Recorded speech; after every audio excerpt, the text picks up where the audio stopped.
Hello दोस्तों, UPSC Hindi के online study platform में मैं निशांत त्रिपाठी आप सभी का स्वागत करता हूं। और आज करंट की जो क्लास नंबर 3 है वो हम लोग रिकॉर्डेड वीडियो पे आए, क्योंकि कल थोड़ा इंटरनेट की इशूज़ थे तो मुझे लगा कि क्लास अराउंड 2 घंटे के बनाने रहते हैं, 1.5-2 घंटे के, तो हम लोग क्लास रिकॉर्ड कर लेते हैं। ठीक है, क्लास रिकॉर्ड कर लेता हूँ, क्लास प्रीमियर लगा दूंगा तो वो भी एकदम लाइव की तरह फील देगी। मैं कमेंट बॉक्स में जब तक आपकी क्लास प्रीमियर रहेगी मैं तब तक कमेंट बॉक्स में मौजूद रहूँगा। ठीक है, देखो वीडियोस आप सबकी एक जिम्मेदारी है कि हर वीडियो को शेयर कर देना पूरी मैगजीन में बेहतरीन तरीके से। जितनी ईमानदारी से पहली 2 क्लास खत्म किया हूँ उतनी ही ईमानदारी से क्लासेस को खत्म करूंगा। ठीक है, 1.5 घंटे की मैं क्लास इसलिए रख रहा हूँ, 4 घंटे की इसलिए नहीं रख रहा हूँ क्योंकि देखो अभी टाइम है एग्जाम में, आप धीरे धीरे बाकी चीज़ों पर काम करते चलो। ठीक है, आपके एग्जाम के आरओ के एग्जाम के 1 हफ्ते पहले कम से कम ये मैगजीन आपकी खत्म हो जाएगी, कम से कम 1 हफ्ते पहले। ठीक, सिंगल डे का ब्रेक नहीं लेंगे। ठीक है, सिंगल डे का ब्रेक नहीं लेंगे, ये चीज दिमाग में रखना है। क्लासेस आपको डेली मिलेगी, इस बात का वादा है। ठीक है, तो वादा है। अच्छा, अब हम लोग बिना बातचीत किए अपने टॉपिक पे आते हैं। ठीक, अच्छा, जो दोस्त आरओ के लिए भी जीएस के लिए कुछ काम करना चाहते हैं, टेस्ट सीरीज ज्वाइन करना चाहते हैं, तो देखो यूपीएससी हिंदी भी अपनी टेस्ट सीरीज चला रही है। और यूपीएससी देखो एक चीज मैं पहले एक बार अपने आरओ बैच के बारे में 10 सेकंड बात कर लेता हूँ। ठीक, देखो हमने आरओ बैच में क्या किया, हमारे आरओ बैच की फीस जो 1500 रुपीज़ थी, हमने उसकी प्राइस अभी कर दी है 300 रुपीज़। ठीक है, और इसमें हम लोग कर क्या रहे हैं कि जीएस की जितनी भी क्लासेस थी सारी क्लासेस आप लोग को दे रहे हैं, जनरल हिंदी की जितनी क्लासेस थी सारी क्लासेस आपको दे रहे हैं, प्लस 16 टेस्ट सीरीज दे रहे हैं। इसमें करना आपको 16 टेस्ट सीरीज दे रहे हैं प्रैक्टिस करने के लिए। इतनी सारी चीज़ें आपको दे रहे हैं हम लोग। ठीक है, 16 टेस्ट सीरीज दे रहे हैं। इन 16 टेस्ट सीरीज में 14 टेस्ट हमने पहले करवाए हमारे हैं और 2 ओपन टेस्ट थे, वो ओपन टेस्ट है, यानी 16 टेस्ट हमारे पास है। इतनी सारी चीज़ें आपको जनरली, आप देखो क्लासेस में जीएस की क्या करना है, जिन विषयों में आपको दिक्कत है उन विषयों की क्लासेस कर जाओ। ठीक है, ये जरूर कर जाओ। देखो आपको अगर जीएस से आपने 50 क्वेश्चन नेट सही कर दिया ना, अब ध्यान देना, जीएस से 50 सही कर दिए, यहाँ पे रीजनिंग के क्वेश्चन गलत नहीं किए, करेंट अफेयर के क्वेश्चन गलत नहीं किए, और जनरल हिंदी में 55 का स्कोर कर दिए तो प्री निकल जाएगा। ठीक, और इस चीज से प्रैक्टिस कर लो, तैयारी कैसे चल रही है। तो टेस्ट तो मैक्सिमम देना, ये दिमाग में रखना है, कम से कम आरओ का पेपर देने जाने के पहले कम से कम आपको 40 टेस्ट देने होंगे। ठीक है, और यही हाल आपको यूपीपीसीएस के साथ करना है। यूपीपीसीएस का पेपर देने के पहले कम से कम 40 से 50 टेस्ट आपको देने हैं। यूपीपीसीएस के लिए तो हमने प्रॉपर अपनी क्रैश कोर्स भी निकाला हुआ है, टेस्ट सीरीज भी निकाली हुई है। ठीक है, तो बहुत ही बेहतरीन बैचेस हैं, आप उनसे जुड़ सकते हैं। अब हम लोग सीधा अपने विषय पे आते हैं। देखो विषय में क्या है, विषय है कि अभी एनसीईआरटी को डीम्ड विश्वविद्यालय का दर्जा दिया गया। तो एक तो हो सकता हो कि हेडिंग से ही क्वेश्चन बना ले कि भाई हाल ही में डीम्ड विश्वविद्यालय का दर्जा किसे दिया गया, तो एनसीईआरटी को दिया गया। अब बात आती है कि सर कि किसी भी इंस्टीट्यूट को ये, ठीक है, डीम्ड विश्वविद्यालय का दर्जा कैसे मिलता है। तो देखो होता क्या है, एक्चुअली उस पर्टिकुलर इंस्टीट्यूट का, जैसे फॉर एग्जाम्पल अभी एनसीईआरटी को दिया गया है, तो यानी एनसीईआरटी ने क्या किया होगा कि हायर एजुकेशन में अपने कुछ मानक स्टैब्लिश किए होंगे, बहुत बेहतरीन काम की होगी। ठीक है, हाई स्टैंडर्ड्स के काम की होगी, तो उसकी उस काम को देख के, उसकी विशिष्टता को देखते हुए यूजीसी क्या करती है, सेंट्रल गवर्नमेंट को सलाह देती है। जनना केंद्र सरकार जब किसी भी इंस्टीट्यूट को डीम्ड विश्वविद्यालय घोषित करती है तो उसके लिए होता क्या है कि वो यूजीसी सलाह देती है कि इनके कार्य को देखते हुए हम इसे डीम्ड विश्वविद्यालय, ठीक है, ठीक है, की घोषणा कर सकते हैं या डीम्ड विश्वविद्यालय का दर्जा इसे दे सकते हैं। तो यानी क्या हुआ है, यूजीसी ने इस बात की सलाह दी हुई होगी। ठीक है, यूजीसी ने इस बात की सलाह दी है। अच्छा, ये सारी बातें हो गई। अब देखो यहां पे क्या बोल रहा है आपको। ठीक है, यहां पे देखो कह रहा है कि 1 सितंबर की ये न्यूज़ है कि केंद्रीय शिक्षा मंत्रालय ने एक विज्ञप्ति जारी किया कि एनसीईआरटी को डीम्ड विद्यालय का दर्जा दे दिया गया है। ठीक है, यह का दर्जा दिया गया है। एनसीईआरटी को डी नीवो श्रेणी में, यहां पे ध्यान देना किस श्रेणी में डीम्ड विश्वविद्यालय का दर्जा दिया गया है, तो डी नीवो या नोवो, ठीक है, डी नोवो श्रेणी में इसको दर्जा दिया गया है। पीटी में क्वेश्चन आ सकता है यहां से बन के। ठीक है, पीटी में यहां से क्वेश्चन बन के आता है कि किस श्रेणी में हाल ही में एनसीईआरटी को डीम्ड विश्वविद्यालय का दर्जा दिया गया, इससे किस श्रेणी में, ठीक है, डीम्ड विश्वविद्यालय का दर्जा प्राप्त है। तो डी नोवो श्रेणी में इसको दर्जा प्राप्त है।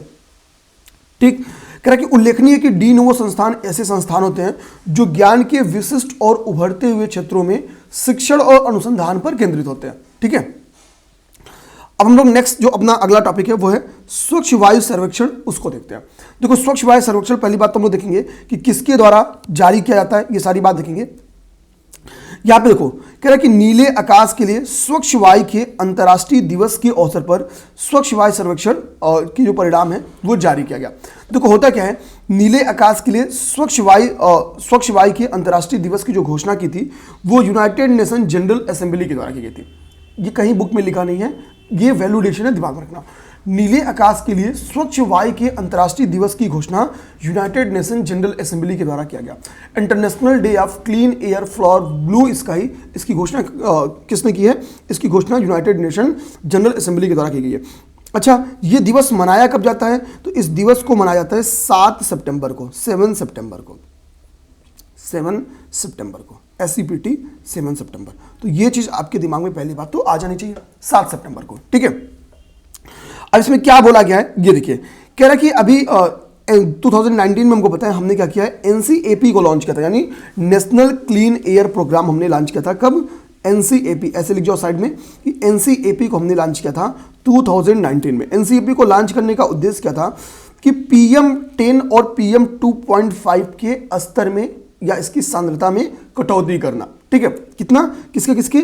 PM, ये अगर आपको याद होगा, मतलब याद क्या, जो 2020 में मुझसे करंट अफेयर पढ़े थे उन्हें मैं ये कराया था PM10 और PM 2.5, और क्वेश्चन भी बन के यही आया था कि NCAP का गठन क्यों किया गया, ठीक है। तो PM 2.5 और 10 इन दोनों में, ठीक है, ध्यान रहा है, इन दोनों में कटौती के लिए ध्यान रहा है। टारगेट क्या था कि भाई 2019 में इसका गठन हुआ था, 2019 में, ठीक। तो इसका लक्ष्य ये था कि वर्ष 2024 तक क्या होगा, यानी अगले 5 सालों में, 5 ईयर का टारगेट दिया गया था कि अगले 5 सालों में हम PM10 और 2.5 के स्तरों में 20 से 30% की कटौती कर देंगे। कितनी कटौती कर देंगे? 20 to 30% की, 20 से 30% की कटौती कर देंगे। ये बेसिकली उद्देश्य था, ठीक है। तो हो सकता हो ना कि ऊपर, चूंकि 5 साल अभी NCAP के लॉन्च की हो गया, ठीक है, तो मेरा मानना है कि चूंकि 5 साल हो गया तो सेपरेटली NCAP पे भी क्वेश्चन बना सकता है, यानी आपका नेशनल क्लीन एयर प्रोग्राम के ऊपर भी क्वेश्चन बना सकता है। यानी जब हम लोग ये कह रहे हैं कि PM 2.5 और PM 10 में कटौती करने के लिए, बेसिकली इसकी सांद्रता को कम करने के लिए NCAP का गठन किया गया था, अर्थात हम कहना क्या चाह रहे हैं कि वायु की गुणवत्ता, जो एयर क्वालिटी है, उसमें सुधार करने के उद्देश्य से इसको लाया गया था, ठीक है। देखना क्या, वायु की गुणवत्ता में सुधार, ये उद्देश्य था, वायु गुणवत्ता में सुधार उद्देश्य था। आई बात समझ में?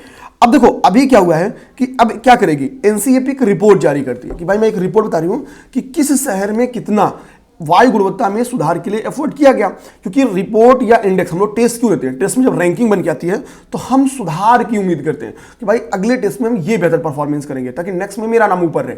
तो इसी के लिए इंडेक्स जारी किया जाता है NCAP के द्वारा, स्वच्छ वायु सर्वेक्षण 2023। स्वच्छ वायु सर्वेक्षण 2023 की जो ये रिजल्ट डिक्लेयर किया जाता है, ये 3 श्रेणियों में डिक्लेयर किया जाता है। इसमें श्रेणी अदर श्रेणियों से अलग है। एक जो श्रेणी बनाया जाता है उसमें उन राज्यों का बनाया जाता है, उन क्षेत्रों का या उन शहरों का बनाया जाता है जिनकी पॉपुलेशन यानी जनसंख्या कितनी हो, 10 लाख के प्लस हो, 10 लाख से अधिक हो, 10 लाख प्लस हो, ठीक है। तो यानी पहली श्रेणी में जो रखा जाता है वो उनको रखा जाता है जिन शहरों की जनसंख्या 10 लाख से अधिक होती है। दूसरे में रखा जाता है जिनकी पॉपुलेशन यानी जिनकी जनसंख्या 10 लाख के डाउन हो लेकिन 3 लाख से ऊपर हो, यानी 3 से 10 लाख, 3 to 10 लाख के बीच में जिसकी जनसंख्या हो उसको हम लोग सेकेंड कैटेगरी में रखते हैं, सेकेंड श्रेणी में रखते हैं। अब देखो यहाँ पे थर्ड की बात, तीसरी क्या है, तीसरा चीज दिमाग में रखना। तीसरी श्रेणी क्या है, तो तीसरी श्रेणी में आती है जिनकी जनसंख्या 3 लाख से कम हो। तीसरे में पॉपुलेशन में वो आते हैं, ठीक है, जिनकी जनसंख्या 3 लाख से क्या हो, कम हो, 3 लाख से कम हो। तो ये क्या हो गई, ये इसकी 3 श्रेणियां हो गई, 3 श्रेणियां हो गई। इन 3 श्रेणियों में आपके ये इंडेक्स या जारी किया जाता है, ठीक है। अब आपको दिमाग में रखना है क्या कि पहली बात इन 3 श्रेणी, क्योंकि इस हिसाब से जनसंख्या के देखो नॉर्मली 2 श्रेणी बनती है, ठीक है, 10 लाख के ऊपर वाले शहर, 10 के नीचे वाले, लेकिन इसने और भी क्लियर कर दिया है, इसने 3 श्रेणी बनाई है NCAP ने, ठीक है। तो इसका मतलब हमको दिमाग में रखना चाहिए कि 3 श्रेणियों में इसने ये डिवाइड करके जो इंडेक्स है वो जारी करती है। अच्छा, अब हम लोग इन 3 श्रेणियों को देखेंगे तो क्या देखेंगे कि श्रेणी नंबर 1 में, श्रेणी 1 में जो रैंक 1 पे है उसमें इंदौर, देखो पहली टॉप 3 में श्रेणी 1 में भी सेकेंड रैंक पे उत्तर प्रदेश का एक शहर है, श्रेणी 2 में भी उत्तर प्रदेश का एक शहर है।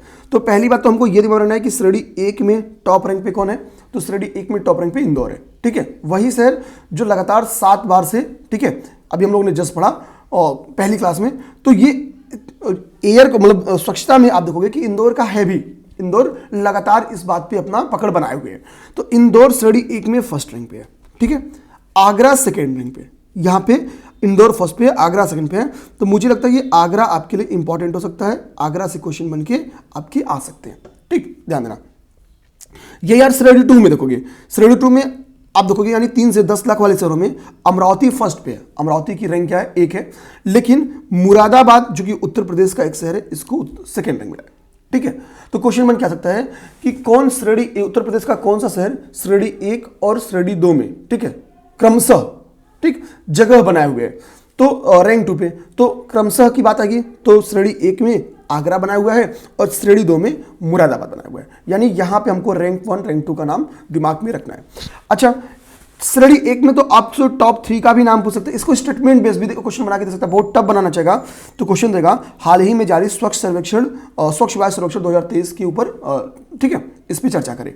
स्टेटमेंट नंबर 1, ठीक है, ये किसके द्वारा जारी किया जाता है, स्टेटमेंट नंबर 1 आ गया, या स्टेटमेंट नंबर 1 दे देगा इसे 7 सितंबर को इसके परिणामों की घोषणा की गई। अब आप शक हो जाएंगे, इतना फैक्चुअल क्वेश्चन दे दिया कि 7 सितंबर को जारी किया गया कि 8 सितंबर को, सर ये तो बताया ही नहीं आप। अरे मेरे भाई मेरे दोस्त, मैंने आपको ये तो बताया ना कि स्वच्छ Vayu Survekshan 2023 international day of clean air for blue skies, ठीक है, इस दिन इसके अवसर पर जारी किया गया। तो आपको मैंने ये भी तो बताया कि international day of clean air for blue sky United nation general assemblies के द्वारा इसको घोषित किया गया है और ये मनाया कब जाता है, तो 7 सितंबर को। तो अब चाहे लिख दे नीले आकाश के लिए स्वच्छ वायु के अंतर्राष्ट्रीय दिवस के अवसर पर या 7 सितंबर को, बात एक ही है, कान ऐसे पकड़ो या सीधे पकड़ो, ठीक है, एक ही सिंपल सी बात है। तो आप समझना स्टेटमेंट नंबर 1 बहुत टफ बनाएगा तो कैसे बना सकता है। इसमें क्वेश्चन बन क्या सकता है कि स्टेटमेंट नंबर 2 दे देगा कि इसमें श्रेणी 1 में, ठीक है, श्रेणी 1 के शहरों में उत्तर प्रदेश का कोई भी शहर टॉप 3 में नहीं है, ठीक है। स्टेटमेंट नंबर 2, श्रेणी 2 में उत्तर प्रदेश का मुरादाबाद प्रथम स्थान पर काबिज है, ठीक है। स्टेटमेंट्स ऐसे बना के दिए जा सकते हैं, ध्यान देना। और लेकिन 3 में टॉप 3 में कोई नहीं है। अब यहाँ पे ओवरऑल उत्तर प्रदेश के शहरों की लिस्ट दिया कि भाई अगर आप जानना ही चाह रहे हो कि क्या हालचाल है तो ये देखो। टॉप 10 में अगर हम लोग टॉप 10 की बात करेंगे श्रेणी 1 में, तो टॉप 10 में भी आगरा ही केवल रैंक 1 पे है। टॉप 10 में केवल आगरा ही रैंक 1 पे है। यहां से स्टेटमेंट घुमा सकता है, या अब जो केवल ये पढ़ के जाएगा या फिर स्टेटमेंट थोड़ा सा मेरे जैसा रहेगा पेपर बनाने वाला तो मैं चेंज कर दूंगा, ठीक है। मैं ये क्यों दूंगा कि श्रेणी 1 में आगरा सेकंड रैंक पे, ये तो मुझे पता है कि चार्ट जो देखा होगा उसके दिमाग में होगा। मैं ये क्वेश्चन बदलूंगा, मैं ये स्टेटमेंट दूंगा कि श्रेणी 1 में इंदौर प्रथम स्थान पर काबिज है तथा उत्तर प्रदेश का शहर आगरा, ठीक है, उत्तर प्रदेश का एकमात्र शहर आगरा श्रेणी 1 में रैंक टॉप 10 के अंदर शामिल है, एकमात्र शहर, ठीक। अब नॉर्मली हमारी परसेप्शन क्या होता है कि भाई एकमात्र मिलेगा, सभी मिलेगा, केवल मिलेगा, तो हम काट देंगे, उसको गलत मानेंगे। बट यहाँ पे तो सही हो जाएगा क्योंकि 2 के बाद से 11वें रैंक पे आप देखो वाराणसी है, ठीक है। जितनी संभावनाएं बन सकती हैं टफ क्वेश्चंस की उन सारे पे मैं इसी के लिए पूरा स्थिर टाइम लेते हुए चल रहा हूं, ठीक है। इस बार मुझे कोई जल्दबाजी नहीं है। श्रेणी 2 में टॉप 5 में उत्तर प्रदेश के 2 शहर हैं। यहाँ पे टॉप 10 में टॉप 5 ध्यान देना है, ऊपर मैंने बताया कि टॉप 10 में 1 है, यहाँ पे ध्यान देना कि टॉप 5 में 2 शहर है, ठीक है। बाद और बाद एक में मुराद, देखो मुराद, ठीक है, मुराद शायद ये शाहजहां का लड़का था, इसी के नाम पे शायद मुरादाबाद है, ठीक है। और ये फिरोजाबाद, ये सेकंड क्या है, फिरोजाबाद। अब आपको क्या करना है, ये 2 पे है, ये 4 पे है, ये 2 पे है, ये 4 पे है, ठीक, ध्यान देना। अच्छा, यहाँ पे हर बार की तरह मैं एक होमवर्क, मेरी आदत है देने की, तो मैं यहाँ पे आपको दूंगा, ठीक है। यहाँ पे मैं दूंगा, आप लोग क्या करो, क्योंकि यहाँ पे अलग अलग शहरों की बात कर दिया है, तो आपको ODOP पता रहना चाहिए, ODOP पता रहना चाहिए, 1 डिस्ट्रिक्ट 1 प्रोडक्ट, ठीक है। खासतौर पे जो शहरों के नाम सामने आ गए, जैसे आगरा टॉप पे है, आगरा पता रहना चाहिए, वाराणसी का पता रहना चाहिए, मुरादाबाद का नाम पता रहना चाहिए, फिरोजाबाद का नाम पता, रायबरेली का नाम पता रहना चाहिए, ठीक है। इन चीज़ों की ठीक है का जो है वो मेरठ का है वो पता रहना चाहिए। तो ये जो ऊपर के इंपॉर्टेंट शहर आपको इस लिस्ट में दिख रहे हैं ना, इनका ODOP आपको पता रहना चाहिए, ODOP, ठीक है। ODOP PYQ पढ़ेंगे तो वहां पे मिलेगा। तो यहाँ पे होमवर्क है कि 1 डिस्ट्रिक्ट 1 प्रोडक्ट जो है मेरे दोस्त मेरे भाई आप लोग देखेंगे और यहीं से दिमाग रखना, ठीक है। अच्छा, वन डिस्ट्रिक्ट वन प्रोडक्ट ये भी करते हैं, बहुत ज़्यादा होमवर्क देंगे तो अभी पूरा भी मान लेंगे आप लोग। ठीक है, आपको करना है तो उत्तर प्रदेश के किन किन प्रोडक्ट को जीआई टैग दिया गया है। ठीक है, केवल यूपी जीआई टैग, गूगल पे सर्च करोगे आ जाएगा। ठीक है, जीआई टैग दिया गया है। ठीक है, ठीक है, भौगोलिक संकेतक टैग होता है ये। ठीक है, आ जाओ, इस दो चीज को आपको दिमाग में रखना है, इंपॉर्टेंट चीज। ठीक, होमवर्क की कोई भी चीज बहुत सीरियस जो लेगा, आप देखना कि प्रीलिम्स निकलने की संभावना उसकी बहुत ज्यादा बढ़ जाएंगी। ठीक है, आ जाओ, इसके बाद से जो हमारा नेक्स्ट टॉपिक है, नेक्स्ट टॉपिक हमारा है भारत मंडपम अंतर्राष्ट्रीय प्रदर्शनी सह सम्मेलन केंद्र। देखो अभी हुआ क्या है, अंतर्राष्ट्रीय प्रदर्शनी सह सम्मेलन केंद्र का मतलब हो गया इंटरनेशनल। ठीक है, ठीक है, ध्यान देना है, यहाँ पे देखो इसकी इंग्लिश लिखी भी गई है। ठीक, अंतर्राष्ट्रीय प्रदर्शनी सह सम्मेलन केंद्र की। ठीक, सम्मेलन का मतलब ये होता है कन्वेंशन। ठीक है, अच्छा देखो अभी क्या हो रहा है कि ये इंपॉर्टेंट क्यों है, क्योंकि मोदी जी ने नई दिल्ली में क्या किया ना कि नई दिल्ली में जो प्रगति मैदान है जहाँ पे नॉर्मली सार्वजनिक कार्यक्रम किए जाते हैं, वहाँ पर उसी के परिसर में, नई दिल्ली प्रगति मैदान के परिसर में आईईसीसी की स्थापना की है। ध्यान देना है, आईईसीसी परिसर का उद्घाटन किया, दिमाग में रखना है। ठीक है, तो अभी आईईसीसी न्यूज में क्यों आई है, क्योंकि प्रगति मैदान में इसके परिसर की स्थापना की गई है। प्रगति मैदान, ठीक है, प्रगति मैदान में इसकी परिसर की स्थापना की गई है। केवल इसीलिए नहीं इंपॉर्टेंट है आईईसीसी, भारत मंडपम मैं आपको बताता हूं, और इसके परिसर को एक नाम दिया गया है। जो नाम दिया गया है वो नाम क्या है, उस परिसर का नाम है भारत मंडपम। तो क्वेश्चन बन क्या सकता है, हाल ही में चर्चा में रहा भारत मंडपम क्या है, यह आईईसीसी का एक परिसर है। ठीक है, सेकेंड स्टेटमेंट, आईईसीसी परिसर की स्थापना, ठीक है, प्रगति मैदान में की गई। सेकेंड स्टेटमेंट, ऐसे ये स्टेटमेंट बेस भी क्वेश्चन दे सकता है, ध्यान देना। अब यहां पे हम लोग आएंगे थोड़ा सा भारत मंडपम। देखो अभी ये जो मंडपम नामक टर्म्स आप देखो ना, ये कहां से निकले हैं। देखो जो भारत मंडपम नामक ये टर्म्स लिखना है, ये भगवान बसवेश्वर के अनुभव मंडल से प्रेरित है। ठीक है, यानी ये मंडपम नामक टर्म्स पहले आप देखोगे मंदिरों में भी ऐसे मंडप देखने को मिल जाते हैं। ठीक है, अभी जैसे राम जी का मंदिर बन रहा है, तो राम जी के मंदिर में जो मंडप बने, आप चाहो तो होमवर्क के तौर पर ये मंडपम से यहीं पर एक इंपॉर्टेंट एक और होमवर्क ले लो। आपको करना क्या है, अभी आगे इसमें कंटेंट करेंट में दिया भी है। ठीक है, राम मंदिर के बारे में, तो आपका क्या करना काम है ना कि आप एक बार गूगल करो। हम लोग को गूगल में क्या क्या पता है राम मंदिर के बारे में, केवल यही पता ना कि 22 जनवरी को, ठीक है, प्राण प्रतिष्ठा समारोह है। इससे इतर थोड़ा चल जाओ, कुछ बहुत ज़्यादा पता होगा। तो अभी एयरपोर्ट का जो नाम बदला गया वो आप लोग को पता होगा, मर्यादा पुरुषोत्तम राम के नाम से बदल के आप लोग बता सकते हो क्या नाम रखा गया है। ठीक है, लेकिन इतना इंपॉर्टेंट नहीं है, ये तो पेपर सेटर को भी पता है, ये लोगों को पता है। ठीक है, ध्यान देना, ये क्वेश्चन दे देगा तो कौन प्री नहीं निकालेगा। आप सोचो ना, अगर हर क्वेश्चन का लेवल इस पे रख दे तो कट ऑफ कहां चल जाएगी, 150 में 140। ठीक, 140 मतलब ऐसे क्वेश्चन अगर आने लगेंगे तो उसको पता है हमको, लेकिन उसको पता है हमें राम मंदिर पे तो क्वेश्चन देना है। क्वेश्चन क्या पड़ सकता है, किस शैली में तो बनाया जा रहा है, बेसर शैली बना रहा है, नागर में बनाया जा रहा है, द्रविड़ शैली बनाया जा रहा है, ये बताओ। ठीक है, जाके गूगल करो, एक बार पढ़ लेना है बस। मैं इन चीजों का हिंट इसी के लिए दे रहा हूं। कितने पिलर्स हैं, कितने मंडप हैं उसमें। ठीक, ये कुछ ये बेसिक जो चीजें हैं ना, ये बेसिक जो चीजें हैं वो आप एक बार करना कुछ नहीं है। जहां से आपको पता है एक नंबर, जब आपको पता है ओडीओपी से 1 नंबर आ जाएगा मेरा, एसडीजी याद करने से 1 नंबर आ जाएगा मुझे। मैं बोल रहा हूं ना 1 नंबर एक क्वेश्चन से होगा आपका, ट्रस्ट करो मेरे पे, कर जाओ। मैं बोल रहा हूं राम मंदिर पे एक बार 10 मिनट पढ़ लो, कोई गूगल डालो। ठीक है, किसी भी जिस भी इंस्टीट्यूट के साइट पे लिखा गया हो, नहीं कहीं लिखा होगा, विकिपीडिया पे लिखा गया होगा, पढ़ लो। यूट्यूब पे कोई कंटेंट मिला है 10 मिनट लगेगा, पढ़ लो, 10 मिनट लगेगा। पर्टिकुलर फैक्ट्स निकाल लो, क्वेश्चन फंस गए आपके। आप नहीं करोगे तो मैं करा ही दूंगा, सिंपल सी बात है। लेकिन जो चीज मेरे दिमाग में आ रहा है मैं बताते चल रहा हूं, ताकि ऐसा ना हो कि मैं भूल जाऊं तो आप भी भूल जाओ। ठीक है, ये चीज ध्यान देना। आ जाओ, अभी देखोगे तो मैंने बताया कि भगवान बसवेश्वर के जो अनुभव मंडल है उसी से ये बेसिकली क्या है, प्रेरित है। ठीक है, अब थोड़ा सा अनुभव मंडल के ऊपर चर्चा कर रहा है। एक्चुअली भगवान बसवेश्वर के परिसर में अनुभव मंडल की स्थापना की गई थी या इसकी निर्माण की गई थी। ठीक है, भगवान बसवेश्वर का मंदिर कहां पे है, तो भगवान बसवेश्वर, ऐसे दिमाग में रखना, ये संबंध है आपका। ठीक है, या भगवान बसवेश्वर का ये जो संबंध है ये आपके कर्नाटक, यानी अनुभव मंडल आपका कहां पे है, तो कर्नाटक में है। ये चीज जानना। एक्चुअली 12वीं सदी में क्या हुआ था, 12वीं सदी में, ठीक है, थोड़ा एक कॉल आ गया था तो ठीक, अब देखते हैं। देखो कहाँ पे था, अनुभव मंडल पे में था। ठीक है ना, तो अनुभव मंडल की मैंने ये बता दी कि स्थापना यहाँ पे की गई। एक्चुअली अनुभव मंडल जो क्यों बनाया गया था, तो सार्वजनिक समारोहों के लिए अनुभव मंडल की स्थापना की गई थी। ठीक है, अभी यहाँ पे ध्यान देना है, G20 अभी रिसेंट में हुआ है ना, वो यही हुआ है। ठीक है, ध्यान देना है। देखो यहाँ पे लिखा भी है 2023 में G20 शिखर सम्मेलन का आयोजन भारत मंडप में ही किया गया था, मतलब जानना है भारत मंडप में किया गया था, मतलब ठीक है, अनुभव मंडल के तर्ज पे, ये यहाँ पे गलत लिखा गया है, ठीक है, यहाँ पे गलत लिखा गया है। अनुभव मंडल के तर्ज पे जो भारत मंडप बनाया गया है आईसीसी का जो परिसर है, वहीं पे क्या हुआ है, अभी G20 शिखर सम्मेलन का आयोजन भी किया गया, यानी सार्वजनिक समारोह के लिए जैसे संबंध आपका अनुभव मंडप का था वैसे ही इसका है, ठीक है, भारत मंडप का संबंध है।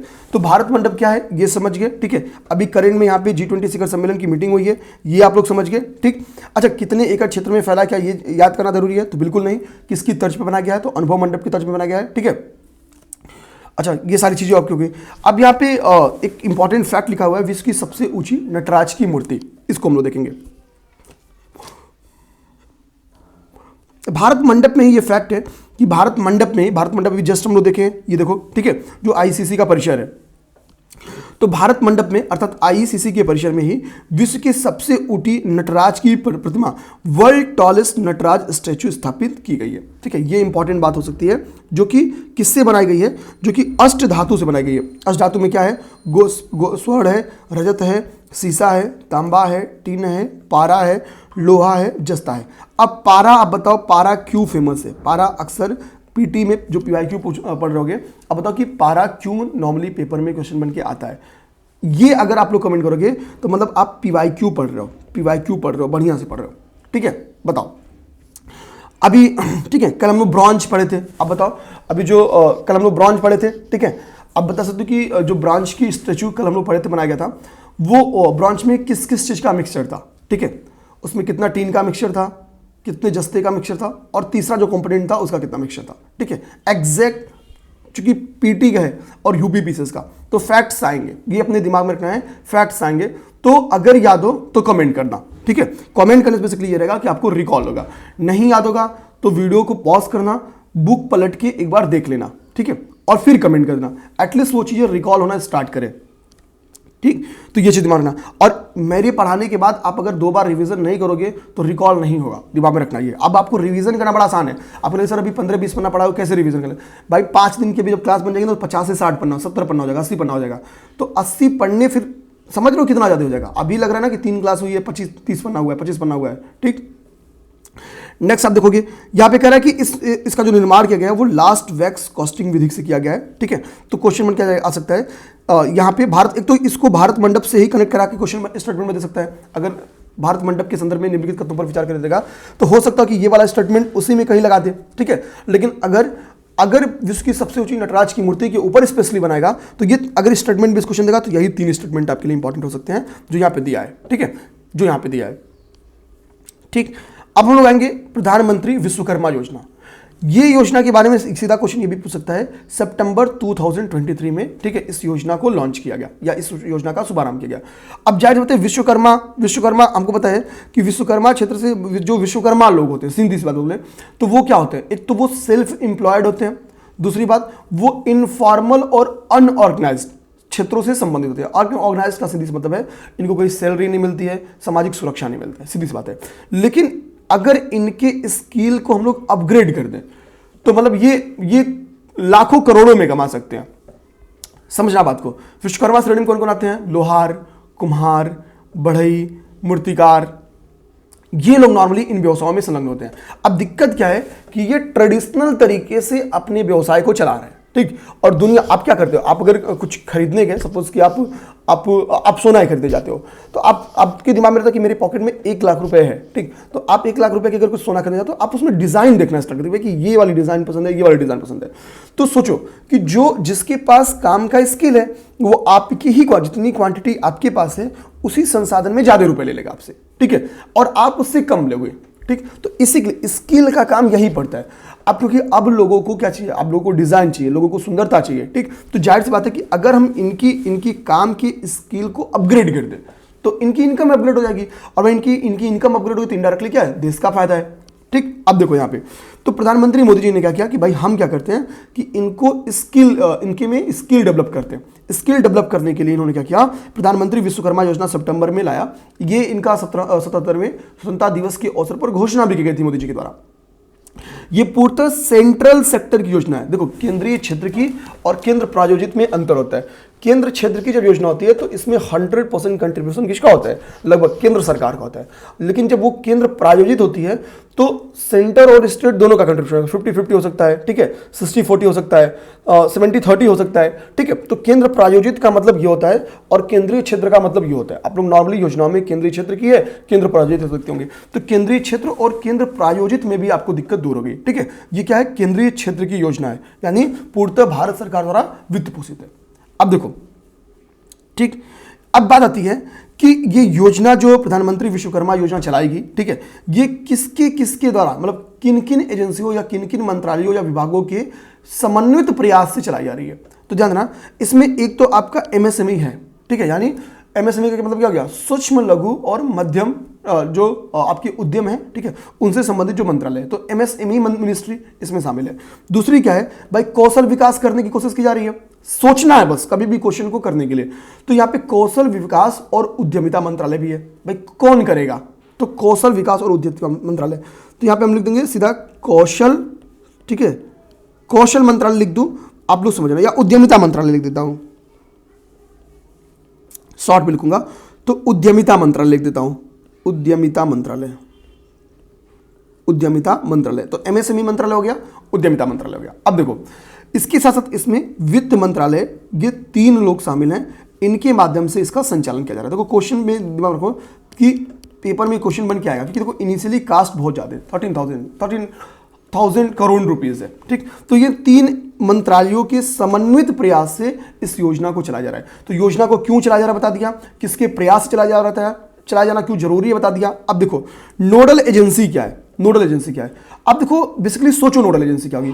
आपके दिमाग में, सर ये 3 मंत्रालय हैं तो इन तीनों में से कोई भी नोडल एजेंसी हो सकती है, दिमाग में तो जाएगा ही। और लिख के लो नोडल एजेंसी, जब पूछेगा कि इस योजना की नोडल एजेंसी क्या है, तो ऑप्शन में ए में यही लिखा रहेगा एमएसएमई मंत्रालय, बी में उद्यम, ठीक है, कौशल विकास एवं उद्यमशीलता मंत्रालय, सी में वित्त मंत्रालय, डी में नीति आयोग। ऐसे दे देगा क्वेश्चन। आपके दिमाग में क्या रहना चाहिए, इसमें सबसे ज्यादा किस एमएस, आप देखो मैंने क्या बताया कि ये अनऑर्गेनाइज्ड क्षेत्र के हैं। अनऑर्गेनाइज्ड क्षेत्र में नॉर्मली जिसका संबंध होता है वो एमएसएमई से होता है, ठीक है, एमएसएमई। तो यानी ये संबंध ज्यादा कहां पे है, तो थोड़ा सा दिमाग में रखो, तो ये एमएसएमई सेक्टर से इनका संबंध है। तो नोडल जो मिनिस्ट्री है वो बनाया किसको गई है, एमएसएमई को, ठीक है। सोचने का बस तरीका, ठीक है। अब टैगलाइन क्या है प्रधानमंत्री विश्वकर्मा योजना की, टैगलाइन है सम्मान सामर्थ्य समृद्धि, S3, ठीक है। सम्मान मतलब पैसे कमाओगे, ठीक है, तो सम्मान मिलेगा, सामर्थ्य बनेगा, समृद्धि आपकी बढ़ेगी, ठीक है। सम्मान, सामर्थ्य और समृद्धि, ये टैगलाइन है। टैगलाइन तो मुझे बहुत ही प्यारी लगी। देखो टैगलाइन को क्या करेगा, अब लोग सर ऐसे टैगलाइन हो सकता हो, निम्नलिखित कथनों पर विचार करिए, ठीक है। योजना या परियोजना या कार्यक्रम, एक लाइन में लिख देगा 3-4 योजनाओं के नाम, उसमें कहीं प्रधानमंत्री विश्वकर्मा योजना। टैगलाइन या विषय बगल में ऐसे कर देगा, मैच द कॉलम, सुमेलित है नहीं सुमेलित है या मैच करो, क्वेश्चन दे देगा। तो सम्मान क्वेश्चंस बन के भी कैसे आ सकते सेपरेटली, यहां से एक क्वेश्चन नहीं 2 क्वेश्चन बन सकता है, बस हो सकता है कि इसको कहीं और भी फिट कर दे, ठीक। 18 पारंपरिक व्यवसायों को, ठीक है, जो अनऑर्गेनाइज्ड सेक्टर के थे इसमें शामिल किया गया है, जिसमें ठीक है यहां पे आप पढ़ सकते हो, नाम इंपॉर्टेंट नहीं है, बस जितने भी अनऑर्गेनाइज्ड एरा है सबको, या तो कि मछली पकड़ने की जाल बनाने वाले को, धोबी, दर्जी, ठीक है, नाई, कुम्हार, सबको शामिल किया गया है, झाड़ू जूट बनाने वाले सभी लोग को शामिल किया गया इसमें, ठीक है, ठीक। योजना का उद्देश्य क्या है, ये हालांकि आपके यूपीपीसीएस के मेंस में है, बट आपको पता है कि इतना चीज आपको पता चलेगा। तो ये तो कुछ चीज मैंने पहले बताया भाई, स्किल अपग्रेडेशन ये है, ठीक है, ये है, ताकि इससे इसका फायदा क्या होगा कि इनकी जब हम लोग इनकी स्किल में अपग्रेड कर देंगे तो पहली बात क्या है कि इनकी उत्पादों की गुणवत्ता क्या हो जाएगी, क्वालिटी क्या हो जाएगी, बढ़ जाएगी। जब आपकी उत्पाद की गुणवत्ता बढ़ेगी तभी तो मार्केट में कई सारी कंपनीज हैं ये काम कर रही हैं, तभी तो आप उन कंपनीज के सामने टिक पाओगे, सीधी सी बात है ना। तो ये सारे बेसिकली ये मोदी जी करने वाले क्या। अच्छा, अब इसकी तरफ लाभार्थी की पहचान कैसे, कोई कहेगा भाई मैं क्योंकि 13,000 करोड़ रुपए आ रहे हैं तो सब सोचेगा भाई हमको जो सरकार की योजना लाभ मिल जाए, हमको मिल जाए, तो सब लोग एफर्ट करेंगे। तो मोदी जी ने इसके लिए काम किया है, कहें क्या काम करो, जो लाभार्थी हैं एक तो वो टारगेटेड लक्षित लाभार्थी हैं, और एक लक्षित लाभार्थियों को मिलेगा क्या, तो उन्होंने कहा कि पहला काम कोलेट्रल फ्री एंटरप्राइजेस विकास ऋण उनको मिलेगा, ये वित्तीय सहायता इनको प्रदान की जाएगी, ठीक है। पहली बात, इस योजना के लाभार्थी को क्या मिलेगा, कोलेट्रल फ्री एंटरप्राइजेस विकास ऋण, इंटरप्राइजेस डेवलपमेंट लोन्स उनको मिलेंगे। कितने रियायती दर पे, महज 5% की रियायती ब्याज दर पे, ठीक है। 1 लाख रुपए तक की पहली किस्त और 2 लाख रुपए तक की दूसरी किस्त। ठीक है, ये सारी बात बताई गई है। अच्छा, इसमें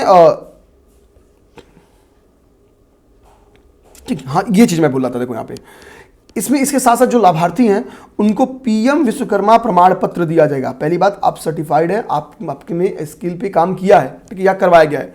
विश्वकर्मा आईडी कार्ड दिया जाएगा ताकि इनके लाभार्थियों की पहचान की जा सके और सरकार की योजनाओं का लाभ ले सके।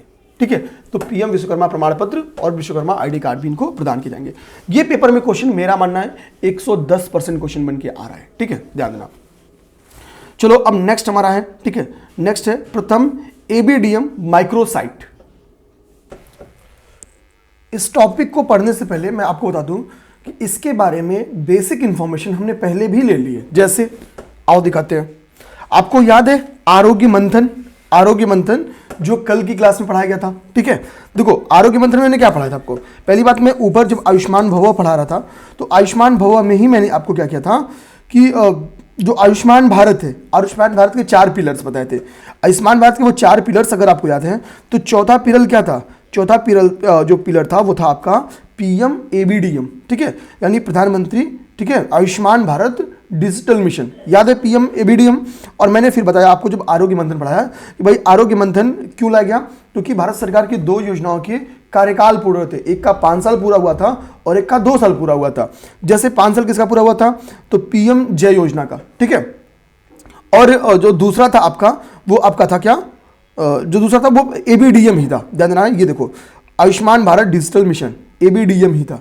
तो इसके लिए मैंने एबीडीएम की बेसिक इंफॉर्मेशन, ठीक है, और डिजिटल मिशन है यानी जाहिर सी बात है कि डिजिटल जो सेवाएं हैं, ठीक है, जो मेडिकल सेवाएं हैं उससे संबंधित है। ठीक है, अब समझना इस बात को।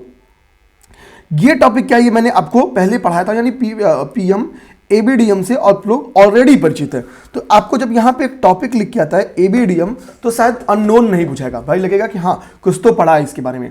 अभी देखो हुआ क्या था इस डिजिटल मिशन में, तो बाकी अब 2021 में लॉन्च किया गया, ये चीज हुआ, सब चीज तो हम लोगों ने देखा है। ठीक है, 5 वर्ष के लिए जब इसको लाया गया था, 5 वर्ष के टारगेट की वजह से केंद्रीय क्षेत्र की योजना, देखो कुछ इन्फॉर्मेशन यहाँ पे बताया है, कुछ जानते हो आप लोग, कुछ पता है कि पीएम एबीडीएम के बारे में कि यह एक केंद्रीय क्षेत्र की योजना है। ठीक है, 5 वर्ष की अवधि के लिए बेसिकली इसको लाया गया, 5 वर्ष की अवधि के लिए मंजूरी मिली, 2021 में आई है। ठीक है, तो यानी 21-22 से है तो आपकी 21-5-26 तक के लिए 1600 करोड़ की फंडिंग है। ठीक है, तो ये केंद्रीय क्षेत्र की योजना है, ये चीज तो हम लोग जानते हैं। अब चूंकि एबीडीएम के लिए क्या है, 5 वर्ष का इसका टारगेट है, जो भी इसका टारगेट है 5 वर्ष में पाना है। तो डिसाइड क्या किया गया, देखो कि मेडिकल एरा में कई सारे लाभार्थी होते हैं। ठीक है, जैसे मान लो सर्विस प्रोवाइडर कोई हो गया, हॉस्पिटल वाले हो गए, ठीक है, फार्मेसी वाले लोग होते हैं, ठीक, जो रिसर्च वाले वो अलग हैं, ठीक, जहाँ पे जांच वगैरह होती है। तो चूंकि कई सारे लाभार्थी हैं, उन सभी लाभार्थियों को, ठीक है, एक मंच पे लाने के लिए या उनमें व्यापक जुड़ाव के लिए, भाई डिजिटल मिशन कब सक्सेस होता है, जब सभी लाभार्थियों का आपसी क्या हो, जुड़ाव हो। तो इन सभी लाभार्थियों के आपसी जुड़ाव के लिए, ठीक है, ये डिसाइड किया गया कि क्यों ना हम क्या करें कि कुछ माइक्रोसाइट्स को लॉन्च करें। जैसे 100 माइक्रोसाइट्स के लॉन्च करने की बात की गई है, किसके द्वारा? एनएचए के द्वारा। आप बोलोगे सर एबीडीएम की बात कर रहे हो कि एबीडीएम के लिए क्या हमने 100 माइक्रोसाइट्स की टारगेट डिसाइड किया, तो 100 माइक्रोसाइट एनएचए क्यों लॉन्च करेगी? रीजन समझो, क्योंकि एबीडीएम जो है इसकी जो कार्यान्वयन एजेंसी है वो कौन है? वो एनएचए है। इसकी जो कार्यान्वयन एजेंसी है वो एनएचए यानी नेशनल हेल्थ अथॉरिटी है। तो चूंकि नेशनल हेल्थ अथॉरिटी क्या है कि भाई कार्यान्वयन एजेंसी है, यानी कि सफल होगा असफल होगा इसकी जिम्मेदारी कौन लेगी? एनएचए लेगी। तो एनएचए ने ही क्या किया है, 100 माइक्रोसाइट्स प्रोजेक्ट को लॉन्च किया। और इस 100 माइक्रोसाइट प्रोजेक्ट्स का पहला प्रोजेक्ट अभी लॉन्च किया गया, जिसकी वजह से ये न्यूज में आई है। ध्यान देना, इस 100 माइक्रोसाइट्स प्रोजेक्ट का पहला प्रोजेक्ट अभी लॉन्च किया गया है या शुभारंभ किया गया है, जिसकी वजह से ये न्यूज में आई है। अब बात आती है कि सर ये पहला प्रोजेक्ट कहां पे लॉन्च किया गया है? तो देखो आइजोल मिजोरम में, पीटी, सबसे इंपॉर्टेंट बात पीटी। ठीक, अब चूंकि देखो मिजोरम क्या है, तो हमको पता है मिजोरम नॉर्थ ईस्ट का एक स्टेट है। ठीक है, नॉर्थ ईस्ट के स्टेट्स को हम लोग कहते हैं 7 सिस्टर्स। आप पहले बताओ 7 सिस्टर में कौन कौन से 7 नॉर्थ ईस्ट के राज्य आते हैं? पहला होमवर्क, दूसरा होमवर्क, ठीक है, नॉर्थ ईस्ट से होता हुआ एक बहुत ही बड़ी नदी आती है जिसका नाम है ब्रह्मपुत्र। ठीक है, ब्रह्मपुत्र नदी। ब्रह्मपुत्र नदी की जहां से ओरिजिन होती है, ठीक है, मुझे पता देखो सब है, बस मैं चीजों को इसलिए यार कुछ काम कर लो। ब्रह्मपुत्र नदी आप जब गूगल करोगे तो जहां से उसका उद्गम होता है वहां से भारत की 3 बड़ी नदियों का उद्गम होता है, उसी के इर्द गिर्द से उनका नाम याद रख लेना है। ब्रह्मपुत्र नदी की सहायक नदी यानी उद्गम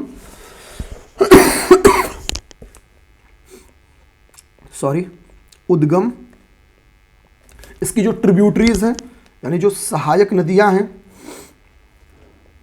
ठीक है, और जैसे जैसे ये क्षेत्र के हिसाब से निकलती है ब्रह्मपुत्र का नाम बदलता रहता है, तो इसके अन्य नाम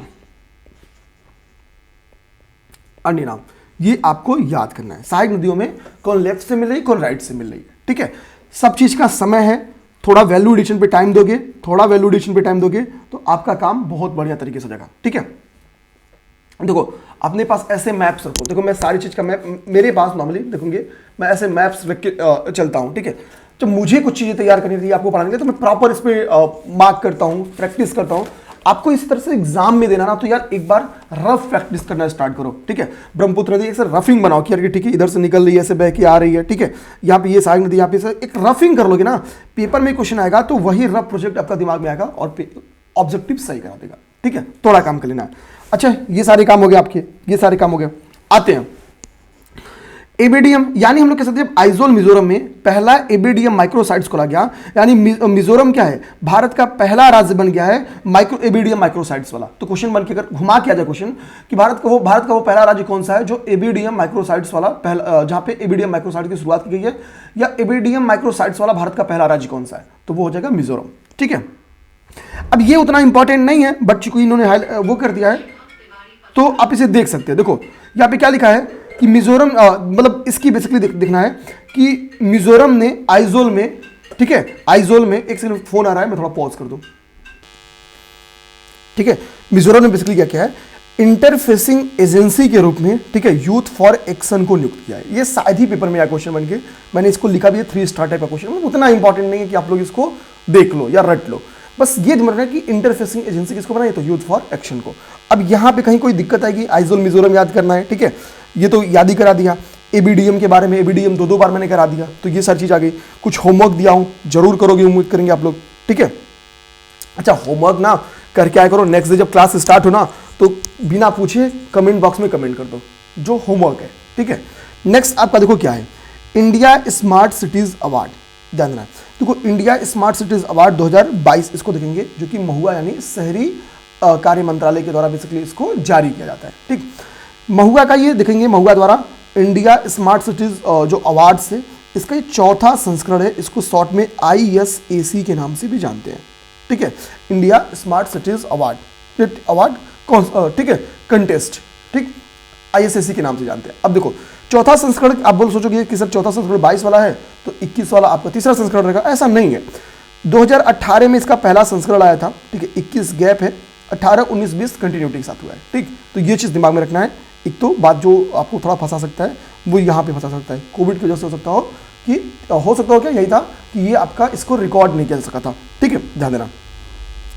ये रिपोर्ट कहती क्या है, ये रिपोर्ट कहती है कि इंदौर को सर्वश्रेष्ठ स्मार्ट सिटी नामित करती है। ये रिपोर्ट इंदौर को सर्वश्रेष्ठ स्मार्ट सिटी के तौर पे नामित करते हैं। अच्छा इंदौर को मैंने इसके पहले भी पढ़ाया है, ठीक है, इसके पहले भी आपको पढ़ाया है। एक तो इंदौर को मैंने आपको स्वच्छ सर्वेक्षण 2023 में पढ़ाया है, ठीक है, स्वच्छ सर्वेक्षण 2023 में पढ़ाया कि भाई क्या पढ़ाया है कि इंदौर फर्स्ट रैंक है, लगातार 7वीं बार इंदौर प्रथम स्थान पर रहा है। इंदौर को मैंने वहां पढ़ाया था।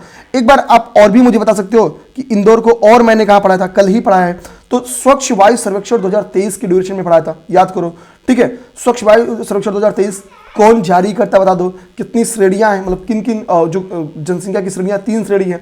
उसमें जो पहली श्रेणी थी जिसमें 10 लाख से अधिक जनसंख्या वाले शहरों को शामिल किया गया था, उसमें भी इंदौर क्या था, प्रथम स्थान पे था। और उस श्रेणी में ध्यान देना है, क्या हो रहा है, क्यों एक चार्ज क्यों नहीं हो रहा है। और मैंने आपको बताया था कि उस श्रेणी में आगरा को द्वितीय स्थान मिला है। तो दूसरी श्रेणी जो उसकी थी, जो 3 लाख से 10 लाख जनसंख्या के बीच वाली थी, उसमें उत्तर प्रदेश के किस शहर को द्वितीय स्थान मिला था, आप लोग बता सकते हो। अब देखो इस श्रेणी में भी क्या है, इंदौर को फिर से फर्स्ट रैंक मिला। तो इंदौर का नाम 3 जगह आ चुका। कहाँ पे?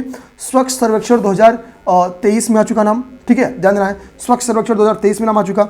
आपका दूसरा नाम कहाँ पे गया? ISSE अवार्ड में नाम आ गया, ISSE अवार्ड में, ठीक है, विजेता शहरों में इंदौर को फर्स्ट रैंक मिला है। और एक जो वायु गुणवत्ता सूचकांक आपकी बन के आई है, स्वच्छ वायु सर्वेक्षण 2023, वहां भी इंदौर का नाम आ चुका। तो 3 जगह नाम है, क्लियर बात। लेकिन यहाँ पे आगरा को ध्यान देना है, यहाँ पे आगरा को सेकेंड रैंक नाम मिलकर 3rd रैंक मिला हुआ है, आगरा तृतीय स्थान पे। अगर हम लोग ISSE के अवार्ड्स में देखें तो यहाँ पे उत्तर प्रदेश को 3rd रैंक मिला हुआ है, और उत्तर प्रदेश के साथ 3rd रैंक पे, ठीक है, राजस्थान भी है। यानी 3rd रैंक पे संयुक्त रूप से कंबाइंड फॉर्म में देखेंगे कि राजस्थान और उत्तर प्रदेश है। राजस्थान और उत्तर प्रदेश संयुक्त रूप से 3rd रैंक पे है। तो राज्य श्रेणी में रैंक 1 पे कौन है? तो राज्य श्रेणी में रैंक 1 पे कौन है? MP है। अच्छा बताओ, स्वच्छ सर्वेक्षण 2023 में राज्य श्रेणी में कौन रैंक 1 पे है? MP है, महाराष्ट्र है, या राजस्थान है? कमेंट करो, MP, महाराष्ट्र या राजस्थान, ये आप लोग कमेंट कर सकते हो, ठीक है। एक एक चीज मैं रिपीट भी करा दूंगा, ठीक है, ध्यान देना। अब यहाँ पे लिखा है कि चंडीगढ़ को केंद्र शासित प्रदेशों में, ठीक है, मतलब सर्वश्रेष्ठ घोषित किया गया है। यानी अगर हम लोग केंद्र शासित प्रदेशों में देखें तो, ठीक।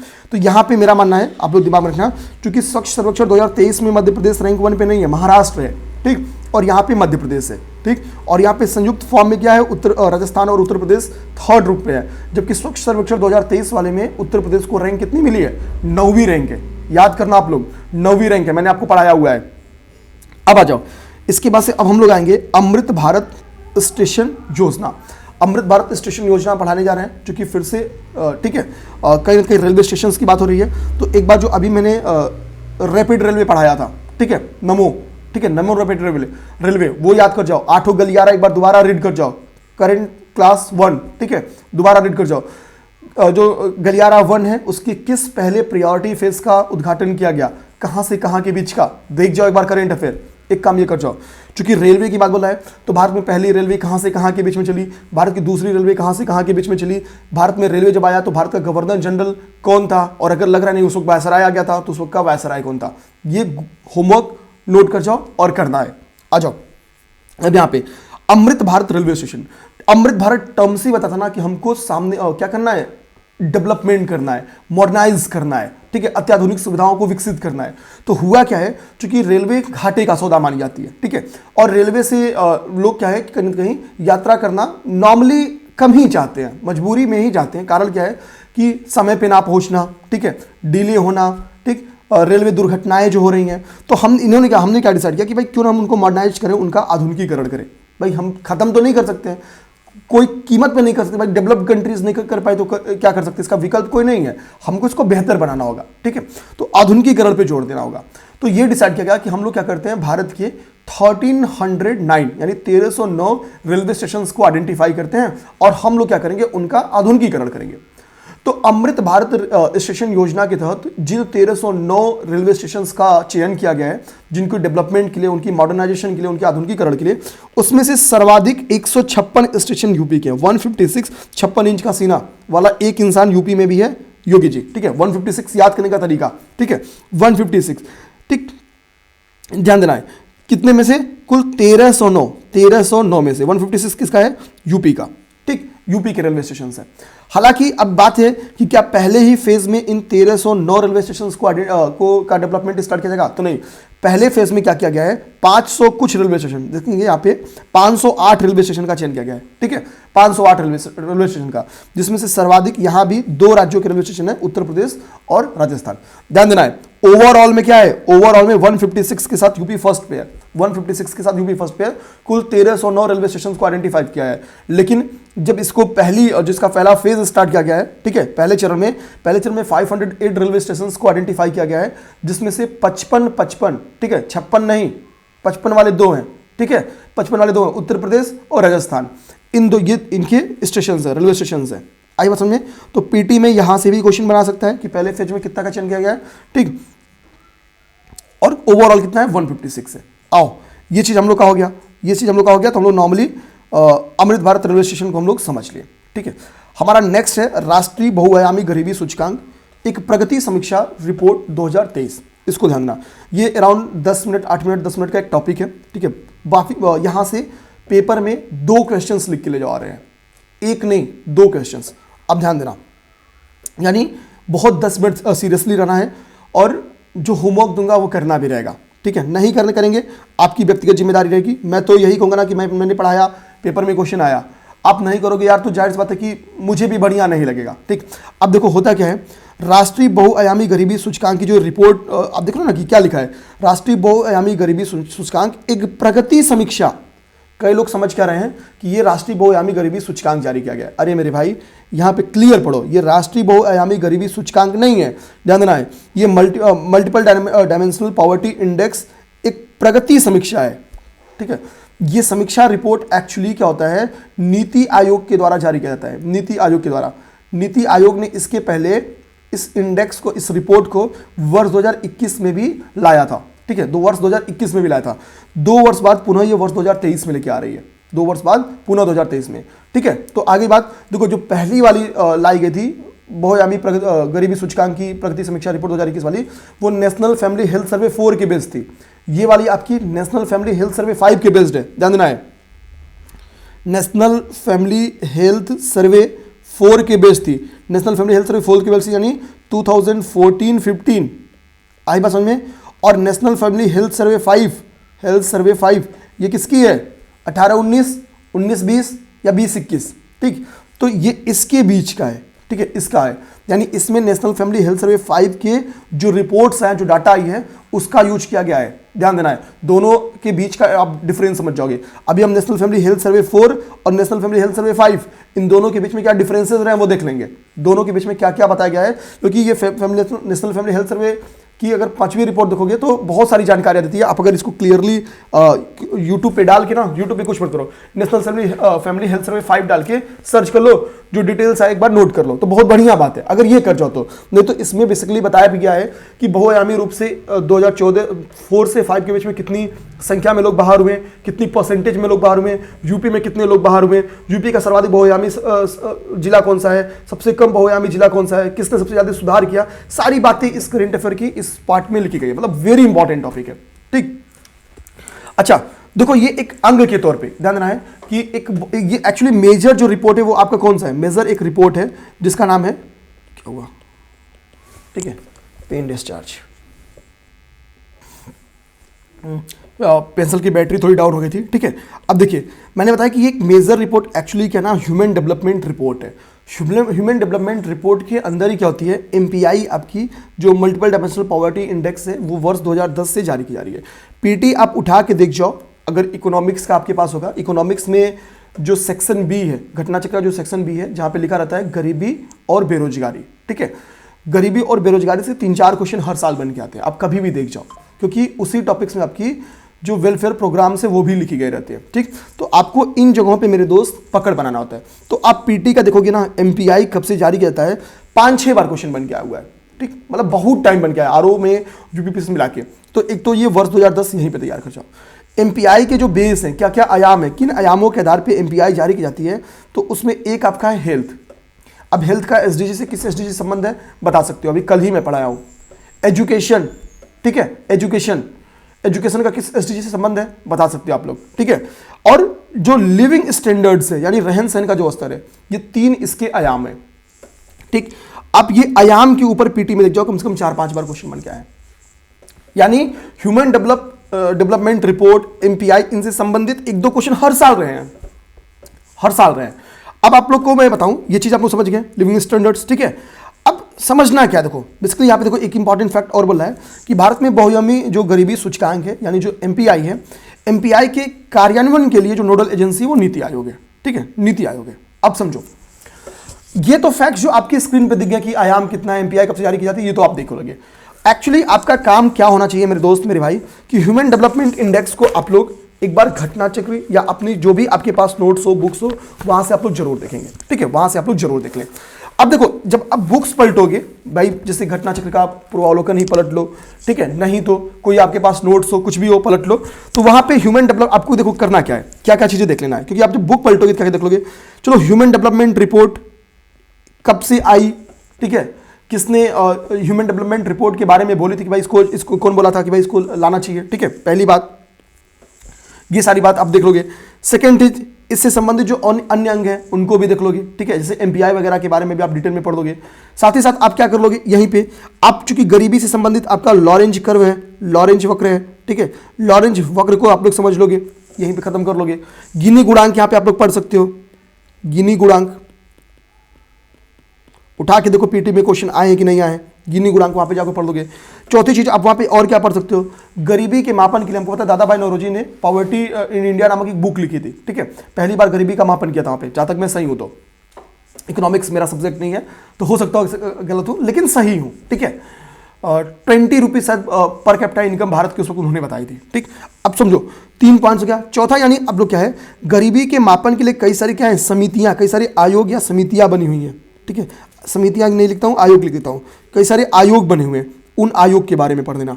अगर इस टॉपिक से 2 क्वेश्चंस नहीं फंस के ना तो कहना, आप करो तो काम पहले, एसडीआर ये सारी चीजें कहां से, किसी भी सोर्स से पढ़ लोगे, घटना चक्र पुरावलोकन से पढ़ लोगे, कोई आपके पास नोट्स पढ़ लोगे, किसी इंस्टीट्यूट का नोट्स वहां से पढ़ लोगे, ये चीजें मिलेंगी ही मिलेंगी। कोई ये नहीं कर सकता यहां पे मिलेगा कि नहीं मिलेगा, हर जगह मिलेगा। देखो अब ये चीज आप लोगों को करना है, जैसे आयोग में हम बताया कि रमेश तेंदुलकर आयोग बना था, ठीक है, 2009 में बना था, रंगराजन कमेटी बनी थी, 14 में रंगराजन कमेटी बनी थी, इनके क्या डाटा थे, किसने कैलोरी बेस बोला था, गरीबी का मापन किया था, ठीक है, किसने रुपए के बेस कि भाई इतना कोई अर्निंग कर रहा है तो गरीब नहीं है, ठीक है, उसके बेस, इन चीजों का एक बार आपको अध्ययन करना होगा, ठीक है, इन चीजों का अध्ययन करना होगा। अगर आप ये काम कर लिए तो लिख के ले लो, आपको 2 क्वेश्चन आपके फंस गए, ठीक। अब ये इंडेक्स, पर्टिकुलर इस इंडेक्स के बारे में बात करेंगे जो प्रगति समीक्षा रिपोर्ट है। मैंने ये पहले ही बता दिया कि द्वितीय संस्करण, ये पहले बता दिया, पहला संस्करण 2021 में बता दिया, ठीक है, नेशनल फैमिली हेल्थ सर्वे 5 का रिपोर्ट आधारित है, ये बता दिया। लॉरेंज कर्व यहाँ पे मैंने लिखा है, कर दिया है, ठीक है, समझा दिया है, ठीक। बेसिकली लॉरेंज कर्व में क्या होता है, जो ये आपकी पूर्ण समता रेखा है, ये लॉरेंज वक्र जो नीचे का ये देख रहे हैं ना, ये वाला कर्व, ये यही आपका लॉरेंज कर्व है। ये जितना नीचे रहेगा विषमता को प्रदर्शित करेगा, यानी पूर्ण समता रेखा से जितनी दूरी इसकी रहेगी ये विषमता को रिप्रेजेंट करेगा। अर्थात मेरे कहने का मतलब है, ठीक है, मैं थोड़ा सा और बना दूं, अगर ये कर्व को मैं यहाँ नीचे लेके चलाऊं, ऐसे कर दूं तो क्या हो जाएगा, तो फिर ध्यान देना, तो फिर ये जो डिजाइनिंग है वो ये ऐसी हो जाएगी, डिजाइनिंग ऐसी डिजाइनिंग हो जाए नीचे, तो इसका मतलब क्या है कि विषमता समाज में बढ़ रही है, समाज में जो विषमता है वो बढ़ रही है, और ये जितना क्लोज जाएगा मतलब क्या है, समाज में विषमता उतनी कम हो रही है, ठीक है, या समाज में विषमता कम है उसको रिप्रेजेंट करता है, ठीक। तो यानी पूर्ण समता रेखा से लॉरेंज वक्र जितना क्लोज रहेगा वो दिखाएगा कि समाज में विषमता, गरीबी कम है, जितना दूर रहेगा ज्यादा है, ठीक है। नेशनल फैमिली हेल्थ सर्वे आपका 2015-16 में था, ऊपर यही लिखा हूं ना कि 14 लिख दिया हूं, 14 लिख दिया हूं, ठीक है, ये देखो 15-16 है, 2015-16 है, ठीक है। और 5 वाला क्या है, ठीक है, 5 वाला क्या है, तो इसमें 19 और 21, ठीक है, 19 to 21 का रिपोर्ट है, ठीक, ये 2019-21 का है, ठीक है, ये कितने का किसका है, 15-16 का है, ठीक। फिर नेशनल फैमिली हेल्थ सर्वे, ये मैच दी कॉलम में पीवाईक्यू उठा के देख जाओ, आया क्वेश्चन कि नहीं आया, नेशनल फैमिली हेल्थ सर्वे 432 आया कि नहीं आया, ठीक। 4 और 5 तो मैंने यही बता दिया। अब आप जब घटना चक्र का ये सीरीज भाई गरीबी वाला पलटोगे ना, तो वहीं पे नेशनल फैमिली हेल्थ 4, 3, 2 सबके बारे में लिखा हुआ है, आप ईयर देख लो वहां से, ठीक। आ जाओ, डाटा कहती क्या है, रिजल्ट्स क्या आते हैं, ये इसके रिजल्ट क्या है, रिजल्ट ये कहते हैं भारत में बहुआयामी से कि अगर हम लोग संख्या के हिसाब से देखें तो कोई कितने लोग नेशनल फैमिली हेल्थ सर्वे 4 और 5 के बीच में गरीबी से बाहर हुए, तो 13.5 करोड़ यानी 135 मिलियन लोग बहुआयामी गरीबी से मुक्त हुए हैं, ठीक है, बहुआयामी गरीबी से मुक्त हुए, कितने, 135 मिलियन लोग बहुआयामी गरीबी से मुक्त हुए हैं, ठीक है। अगर आप लोग संख्या की बात करोगे तो कितनी, 135 मिलियन, एम से मिलियन समझ रहा, ठीक।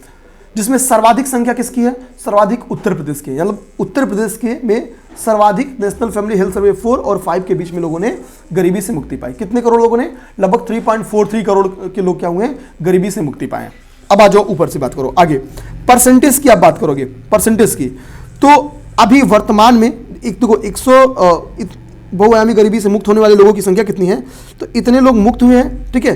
2000 मतलब नेशनल फैमिली हेल्थ सर्वे के अनुसार, नेशनल फैमिली हेल्थ सर्वे 5 के समय यानी 19-21 के ड्यूरेशन में, ठीक है, आपकी जो परसेंटेज ना 14.96% है आपके यहाँ बहुआयामी गरीबी, यानी अभी नेशनल फैमिली हेल्थ सर्वे 5 के अनुसार हमारे यहाँ गरीबी, बहुआयामी गरीबी कितनी है, 14.96% है। 4 की ड्यूरेशन में कितनी थी?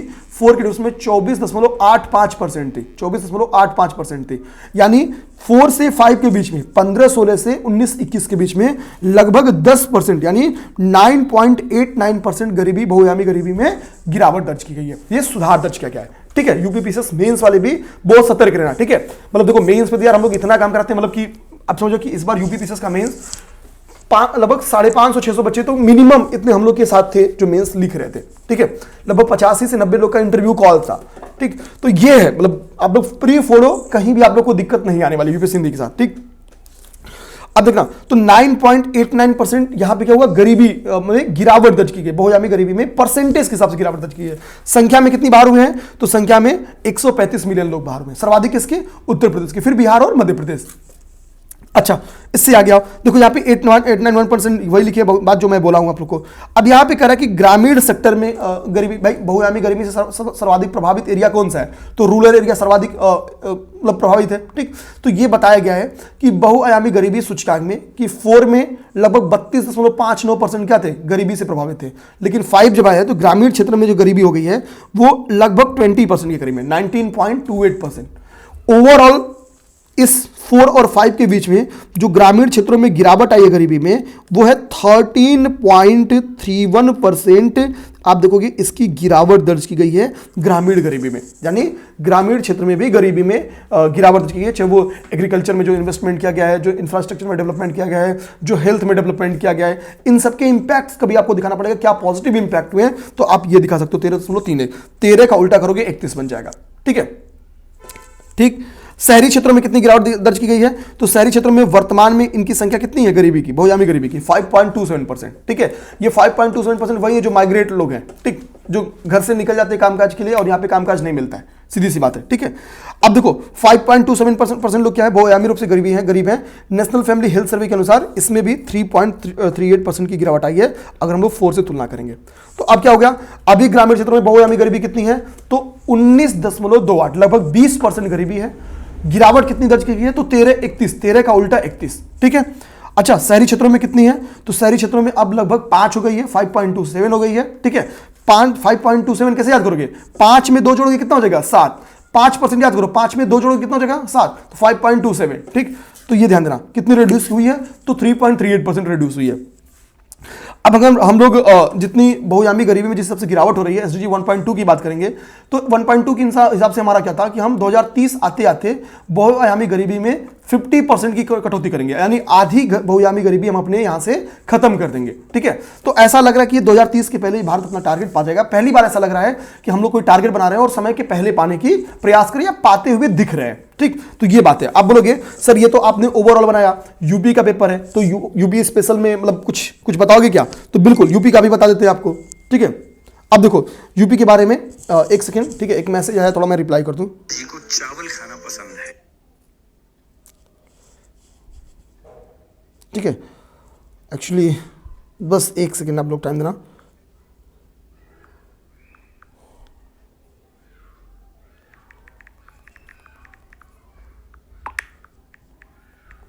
ठीक है, ध्यान देना। तो सर्वाधिक अभी तत्काल में सर्वाधिक गरीब कौन सा राज्य है? बिहार। उत्तर प्रदेश का कौन सा स्थान है? तो उत्तर प्रदेश का चौथा स्थान है। उत्तर प्रदेश का चौथा स्थान है, यानी सर्वाधिक गरीबी, बहुआयामी गरीबी से प्रभावित राज्यों में उत्तर प्रदेश 4th रैंक पे है। सर्वाधिक कौन है? बिहार है। देखो सुधार की बात करोगे, नेशनल फैमिली हेल्थ सर्वे 4 के अनुसार से सर्वाधिक सुधार भी बिहार ने ही किया है। 18.31% गरीबी में रिड्यूस किया है 2014-15 से लेकर अब तक। नेशनल फैमिली हेल्थ सर्वे 4 से लेकर अब तक यूपी ने भी कम सुधार नहीं किया, लगभग 14.75% की गिरावट दर्ज की है। सर्वाधिक सुधार करने वाले अगर राज्यों के बारे में पूछ दे कि किसने नेशनल फैमिली हेल्थ सर्वे 4 और 5 के बीच किसने सर्वाधिक सुधार की, तो बिहार ने सर्वाधिक की है। बिहार के बाद से एमपी ने की है और एमपी के बाद से यूपी ने की है। ये आप टॉप 3 परफॉर्मेंस मतलब सुधार करने वाले ये लोग हैं, टॉप 3 सुधार करने वाले हैं। अब बात आती है कि सर यूपी में कितना, अभी तत्काल में बताओ कितनी परसेंट बहुआयामी गरीबी है? तो 22.93, यानी लगभग 23% गरीबी लोग जो है यूपी के वो बहुआयामी रूप से गरीब हैं। और उनमें ग्रामीण सेक्टर में सर्वाधिक गरीबी देखेंगे वो लगभग 38% है, यानी 37.68। ठीक है, ये मैं पिन क्यों कर रहा हूं? क्योंकि मुझे पता है यही आप लोग छोड़ोगे और यहीं से क्वेश्चन पूछेगा। 37.68। ठीक, सर्वाधिक अब देखो यहां पे क्या रखा है, सर्वाधिक जिला, वो जिला जो सर्वाधिक बहुआयामी गरीबी से प्रभावित है बहराइच है, और जो कम प्रभावित है गाजियाबाद है। बहराइच, ठीक है, सर्वाधिक, गाजिया कम, ठीक है। अगर ये पूछे कि यहां पे देखो लिखा है कि मध्य उत्तर प्रदेश के महाराजगंज जिले में बहुआयामी गरीब जनसंख्या में सर्वाधिक कमी दर्ज की गई है। अगर जिले के हिसाब से सर्वाधिक कमी देखोगे कि जिले में कहां पे सर्वाधिक कमी दर्ज की गई है नेशनल फैमिली हेल्थ सर्वे 4 से 5 के बीच में, तो वो महाराजगंज जिला है। महाराजगंज में लगभग 30% की बहुआयामी गरीबी में गिरावट की गई है, लगभग 30% की, ठीक है। ये बम्पर सुधार है हम लोग कह सकते हैं। तो अब यहां से चूंकि एक छोटा सा टॉपिक वैभव फेलोशिप में जी करा दूं कि नहीं, तो करा देता हूं, 2 मिनट लगेगा।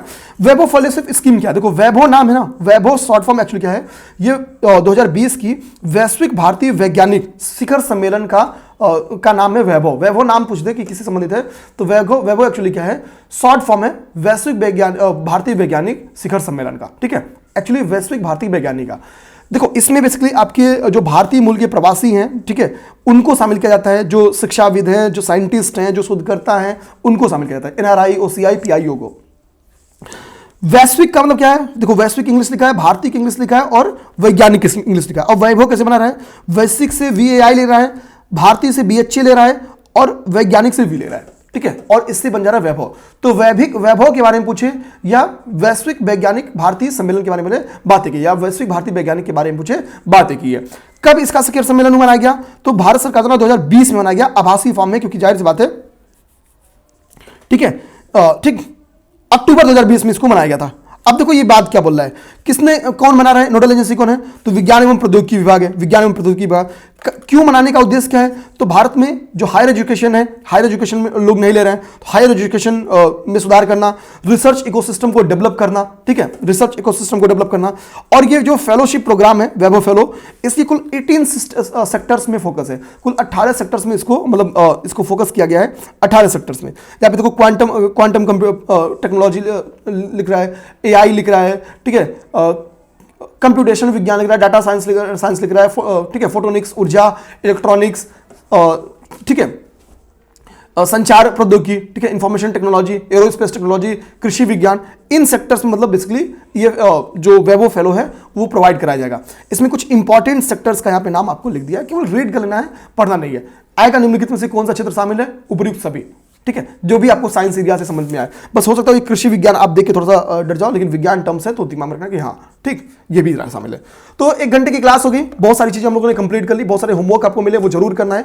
मिलते हैं हम नेक्स्ट क्लास में। जय हिंद, जय भारत। और अगर वीडियो अच्छी लगी हो, अब तक देखी हो, लगा हो यार कि वीडियो सपोर्ट करने लायक है, तो प्लीज कमेंट कर देना और वीडियो को शेयर कर देना। जय हिंद।